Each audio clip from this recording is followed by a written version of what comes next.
Hello and welcome to this module titled Activating Learners, that's designed and produced by the Region 11 Education Service Center. In this course, you'll learn different methods to activate your learners and create an engaging hook that follows a standards-based objective. The proficiency rubric on the screen details how your learning will be assessed. During your 10-minute mini-lesson, you must provide a hook that engages students in a topic of learning. The hook needs to relate to the standards-based objective you share, and students must be actively involved at some point during the activation process. For that extra challenge, find a way to incorporate social, emotional, or real-world connections. You won't need any of your books for this module, but you will need to access a document and video that we provide. Now that we know our objective and how we'll show our learning, let's blast off! So, you've created a lesson objective for the day, you shared it with students, you've let them know how they'll be measured, but you begin to notice some faces looking at you like the one in this picture. Why should I care? A student might be thinking. One thing that surprised me when I began teaching was that not all students shared the same drive I did when I was a student. I found that some students needed a bit of motivation to truly interact with the learning for the day. The activation process in a lesson follows the objective and comes before really diving headfirst into the content.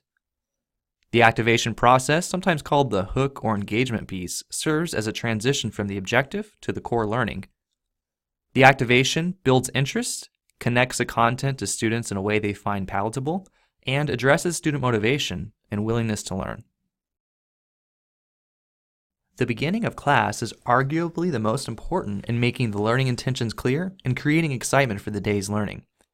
Dave Burgess, an educational author we'll hear from today, sums it up nicely when he says, "Provide an uncommon experience for your students and they will reward you with an uncommon effort and attitude." Let's take a moment to pause and really gain a better understanding of what the activation, engagement, or hook portion might look like. In your Canvas resources for this module, we've included an article that discusses what the engage portion of a lesson looks like within the 5E model. Just so we're on the same page, the 5E model is a unit or lesson design framework that some schools choose to follow. Pause the video and read over this short article. As you read, consider how you can actively involve students in your activation task by having them share what they know or what they've experienced in relation to the topic of learning.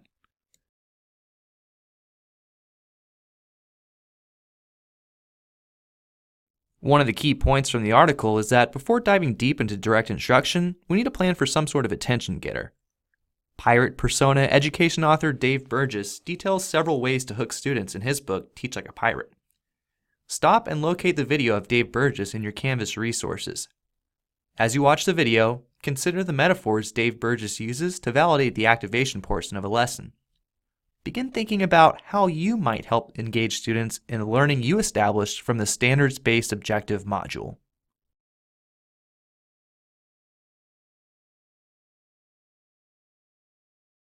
To truly capture the attention of your audience, it's super helpful to know what moves them, what interests them, and what sorts of activities they participate in outside of school. The more you know your students, the better you can appeal to them. In the next slides, we'll discuss different ideas to hook your students. Consider which one, or combination of a few, would work best to activate learners in your mini-lesson after you share the objective. The first activation technique is appealing to students with some sort of visual. You've heard the saying, "A picture's worth 1,000 words," so why don't we show them an image and have students discuss what they notice or why it's significant? Maybe the image is a historical photo, or maybe it's a piece of art that depicts a theme of a story you're reading. When I grew up, I remember looking at film reels to watch videos, but now it's super easy to pull up a video from YouTube, as long as it's not blocked, and show students something related to the learning. Imagine showing students a chemical reaction and asking students to predict why the compounds acted a certain way. Or perhaps you show students a short video of how the Great Pyramids in Egypt were constructed, and then follow up with having them try to calculate the weight of a pyramid.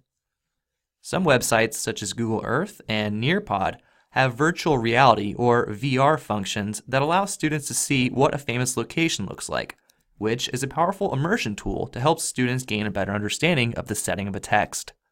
No matter what you show them, the content needs to relate to the targeted learning, and you should find ways to get students talking about what they see. In addition, use caution and screen whatever you show to ensure all content remains appropriate. The second activation technique relates to auditory appeals. It's surprising how much students enjoy hearing about your personal life. If you're not careful, this can ultimately waste time and derail the class from their learning intentions. However, when you could share an experience you've had and it ties to the learning, you're not only helping students build stronger connections, you're also building stronger relationships. Stories about places you've traveled, things you've seen in a museum, and life lessons you've learned can all hook students into the topic of learning. Another technique is playing ambient sounds, or the sounds of a particular setting, such as a beach. This can help students imagine what it's like to be in a certain place. Having students close their eyes, listen to the sounds, and then leading them to write or share their thoughts with a partner could be a powerful experience. Perhaps you can hook students by presenting them with an urgent message from the point of view of a historical figure, literary character, scientist, or person of significance, which can help students into a problem-solution scenario that drives the learning for the day. Finally, a simple yet effective activation task is posing a discussion question to the class that's related to the learning, then having them turn and talk to a partner about what they think about the question. As students share, you could walk around to hear what they're saying, and then have a good idea about which students to call on to lead a whole class debrief. The third technique centers around kinesthetic appeal and incorporating movement or touch to your activation task. Bringing in real objects, such as fossils, or an object that connects to literary symbolism can spark curiosity. Dramatic reenactment of something you've previously read or learned about serves as a fun transition to new learning and allows you to get creative with the furniture and items in your room. Maybe you have the students draw to predict what will happen next in a cause and effect relationship. You could find ways to involve movement, such as having pairs or teams of students work together through a scavenger hunt that reviews lab equipment or takes them to different locations within a visual timeline. Or perhaps you take students on a mini field trip outside the school to classify characteristics of different plants they see, or even have a competition to see who could count the most number of tiles in a specific area accurately. Sounds like a blast. Our fourth technique is pretty self-explanatory, sharing text. This can be a quote or a short passage from something that you've read that you want students to discuss together before moving on to something related or writing an essay about. Maybe you bring in a poem that shares a theme with something you're learning, or you share something you've read that contains a teachable moment and have some sort of book talk. Having students imagine they're in a specific historical context and then showing them a primary source document, such as an account from what Hernando Cortez saw when he first encountered the Aztecan Empire, can strengthen students' understanding and get them excited to learn more. Song was mentioned in auditory appeals, and we have lyrics on this slide because the focus can be on reading the text and discussing what a specific line or set of lines could mean.